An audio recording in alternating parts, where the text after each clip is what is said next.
كنت انا بقى ايه، كنت عامل خيالات في الطياره دي ان انا اول ما اركب الطياره هلاقي مضيفه جايه تقول لي تشرب حاجه بقى كان ده ما خيالي. دي من الافلام اللي بتتفرج عليها. مع اعتذاري للمضيفات يعني كان ده خيالي. خيالك الافلام بتاعت ان بره، عارف؟ المضيفه هتيجي بقى وهي بتوطي لي كده وتشرب حاجه وانا اقعد شفت امسح فيلم عرقي. النرسس؟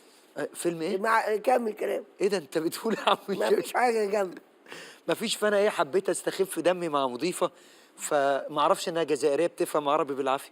فاول ما ركبت فراكبين بقى كلنا والجروب كله راكب وعدد احنا 25 واحد فبقول لها لو سمحتي هي الطياره طايره؟ فبتقول لي ايه، بتكلم لهجه كده مش مفهومه يعني. ما قالت ايه دي؟ مالهاش ما لهجه دي، لو اوكرانيه هتقول ايه عادي. ايه اللي لغه؟ قالت ايه لا يعني؟ لسه هكمل يعني. ماشي. قالت لي ايوه يا خي الطياره بتطير. قالت ما لك ايوه يا خيي دي خي ده جزائريه؟ خليجي صح. ايوه يا خيي مش خليجيه برضه. قالت لي حاجه جزائري فيما طيب معناها ماشي.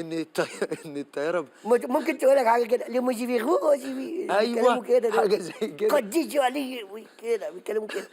ده راب ده. والله خيو قعدتك دي بالدنيا. خيو جزائريه تقول خيو.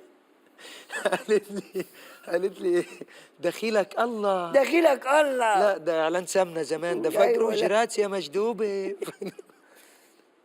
طب بص قالت لي ايه قالت لك بالجزائري يعني، قالت لي ايوه الطياره بتطير. قلت لها امال ليه الجناحات ما بتعملش كده؟ فكل الجروب المصري ضحك وهي قالت لي لا. ومن هنا قامت المشكله بين مصر والجزائر طبعا. بعد الافيه اللي انت قلته ده. قالت لي لا الجناحات هنا في موتور وقعدت تشرح لي. بقول لها لا ده افيه، لا تضحكي لا تمشي. فقالت لي ايه ومشيت والله.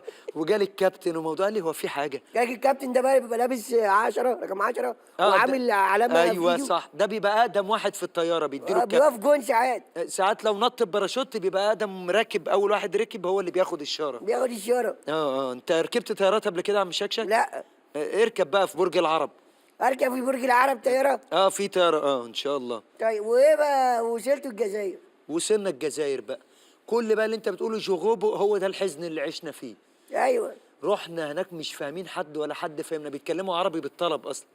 بعد ما عرضنا المسرحيه وفرحانين بقى ونجاح وبتاع، جم صحافه بتسجل معانا فبيقولوا لي حمدي المرغني، ده بس اللي قالوه بالعربي، حمدي المرغني جوغون بوغون شيزلونج جوغون جيغي. قلت لهم الحمد لله والله تعبنا قوي قوي في البروفات. انت بتقول رد في دماغك ما لو فيش، قالوا هو ايه اللي بقوله في هتقوله. مصر بعد كل حوار. ايوه. وبصوا لانور جنبي قالوا له انور جوغو بغي، قال لهم يا رب عايزين نكمل سنه كمان.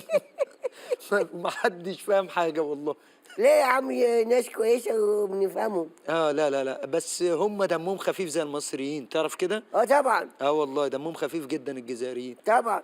وعملتهم حلوه قوي اول ما رحنا. يعني ايه عملتهم حلوه قوي؟ ما انا هقول لك يعني ايه. يعني الجمله اغرب جمله سمعتها في حياتي. ايه اللي عملتهم حلوه قوي يعني؟ ايه مش شكلها حلو؟ معاملتهم، العمله. ايوه ما انا عارف، ما انا بتكلم ما على انت لو يعني تسكت يا ايه؟ عم شكشك هقول لك. ما انت بتقول كلام لا يعقل يا ابن الناس. ما انا سايب لك الكلام اللي يعقل. عملتهم حلوه يعني ايه. اول ما رحنا كانت ساعتها ال $100 مش عارف ب 900,000 جزائري. فاحنا قلنا ايه ده كل دي فلوس. فانا قلت انا اغنى واحد في الجزائر، انا هشتري عربيات هناك واعيش. دخلت محل اشتري سندوتش طعميه كامل حساب، قال لي 400,000. يا قلت له نهار طب ما اسود. تحط لي ب 200,000 مخلل كده وروق علينا.